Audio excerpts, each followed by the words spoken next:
মেয়েদেরকে আমি কেন আগে রাখতে পারে? ও জীবনে শুনবে না ওরা।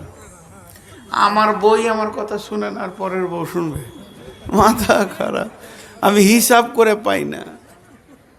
ও দাঁড়িয়ে থাকবে তাও ভালো, এরা হিলবে না।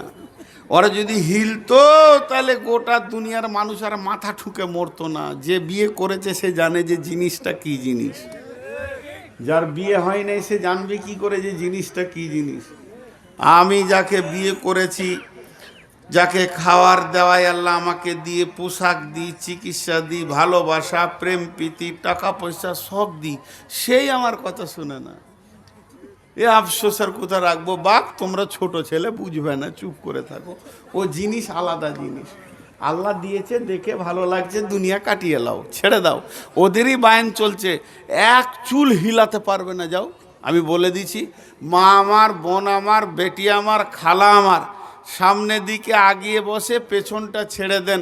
আল্লাহর ওয়াস্তে আমরা তো আপনাদের ভিতরে ঢুকতে পারবো না যে ঠেলে সরিয়ে দেবো, গায়ে হাত দেওয়া জায়েজ নেই। তো এত দূর আবেদন করছি, আপনারা একবার জায়গাটা চেঞ্জ করে মুখের দিকটা খালি করে দেন আল্লাহর ওয়াস্তে।